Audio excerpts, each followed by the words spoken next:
This is the first test of my robotics project. Stop. The 7th test. This is Tadashi, my older brother. 33rd test. Wait, stop. This is the 84th test. Hello, I am Baymax. It works! Oh, this is amazing! He wanted to help a lot of people. Hi, welcome to What the Flick, everybody. I'm Matt Atchity, Alonzo Duraldi, and Christy Lemire. We are here to talk about Big Hero 6. So yeah, based exceedingly loosely on the Marvel Comics series. It's about a 14-year-old in San Fransokyo whose brother suffers a terrible accident because of one of his inventions. And this kid winds up putting together a team of scientists to become superheroes to seek vengeance. And one of the cornerstones of the superhero team is a big blobby robot named Baymax, who is designed to be a healthcare robot, but somehow gets turned into a ninja-kicking, armor-clad mecha of justice. Take a look.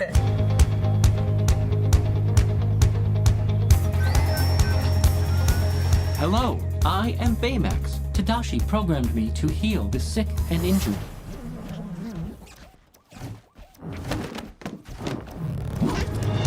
You will be all right. There. I would like to help. Scan complete. You are experiencing mood swings. Diagnosis, puberty. Whoa, what? It's like spooning a warm marshmallow.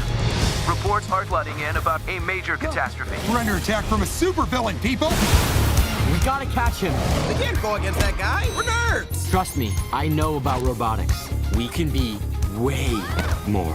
Anybody else's suit riding up on him? Come on. Kick it down. Just punch it. No. Why is Baymax wearing carbon fiber underpants? This may undermine my non-threatening, huggable design. He's glorious. On top of the wall. On top of it all. Trying to feel invincible. If I wasn't terrified of heights, I'd probably love this. But I'm terrified of heights, so I don't love it. What's wrong with you? Low battery. Harry, baby. On top of it all. Baymax. Trying to feel invincible. Yeah.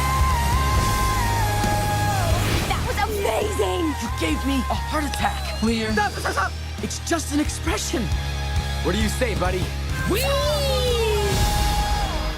This movie's really pretty and really colorful and really lively. And the idea of melding Tokyo and San Francisco together brings out the best of both architectures. It's a lovely friendship. It's sweet, it's funny, it's lively.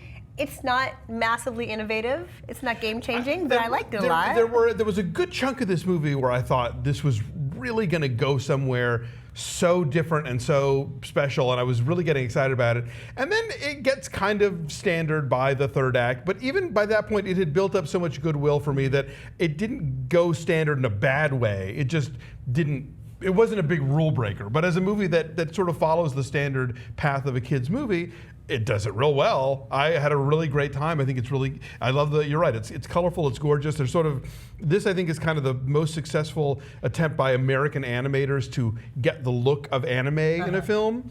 But not overwhelmingly so. It's not a straight up anime film by any means. No. It's a mix of but stuff. it's in the background and just in subtle ways. But I really got into it, and I think it's, if you have kids who are too young to see the Avengers, this is the movie for them. And even if you hate the Avengers and all the superhero movies, this one might actually kind of charm you. Like, I never thought I wanted to see another origin story, and I really dug this one. The thing with the Avengers is they're already kind of self-contained badass superheroes. Here these kids learn their powers and ooh, I can do this, or ooh, this is going to malfunction, I better fix that. So there's some fun to that. Go ahead. Yeah, I did like this movie.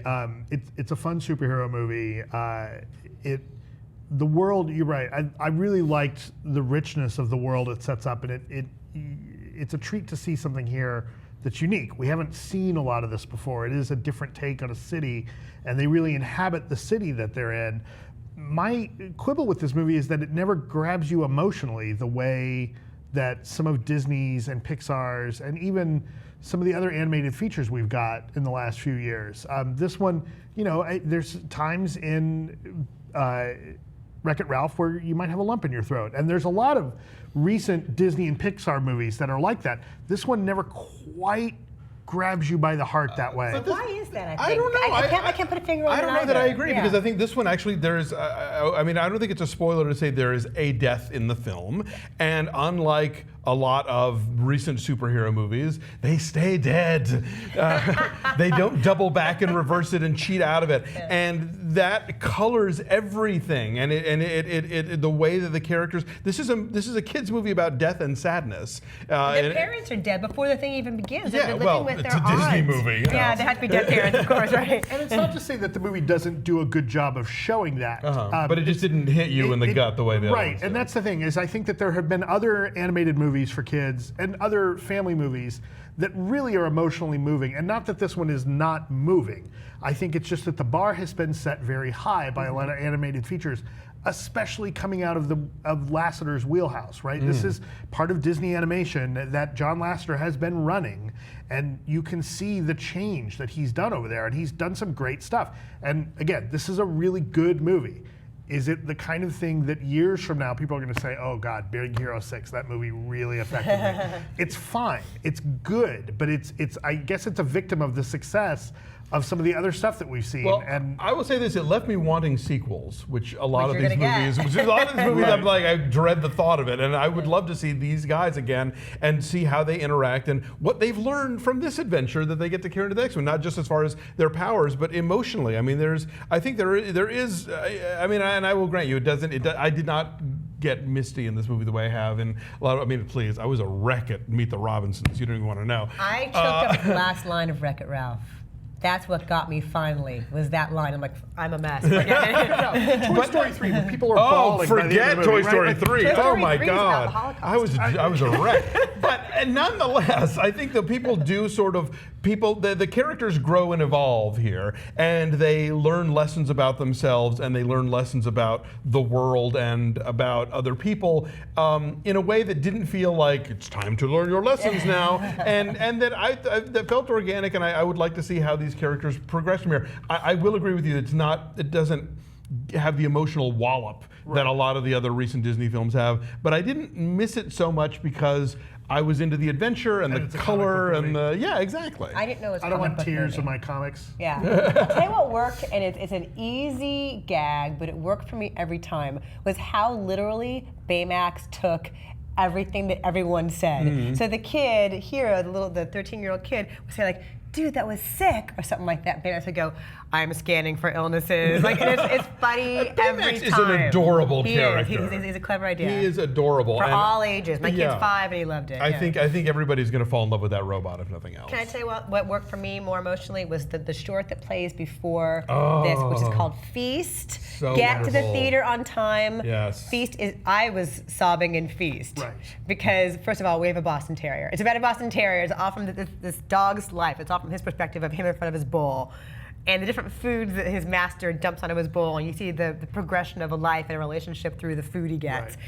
And Yeah, it's amazing. I was sobbing. It's one of the best of the Yeah. Disney shorts, for Yeah. sure. You get a lump in your throat by the end of that short 5-minute cartoon Yeah. that you don't necessarily. And again, that's Right. not. I don't mean to overwhelmingly knock Big Hero 6. Big Hero 6 is a great movie, and I think part of it is I'm just spoiled. We've seen Right. such great family films in the last few years that really do pack this emotional punch that it's hard not to be a little disappointed that Big Hero 6 doesn't have that. Now, to be clear, I think this is a fantastic movie and people should see it. So what's your number? You gave it. I'm going to go up. It should be an 8. Are you? Yeah.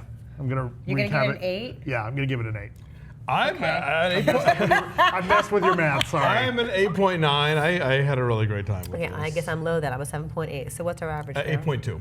Okay, all right. Thank God. it's This is about a little Baymax right here. Exactly. Alonzo can do math. Sometimes I get it wrong, though. I've been called out on that. It's about 83% on the tomato meter right 84 now. this Yeah. morning, yeah. So I think all ages will dig this, but get to the theater on time for And Feast. I'll tell you, this is a movie with strong female characters, mixed ethnic characters, Yeah. and a pro-science message. So, woo. Go Liberals. Bye.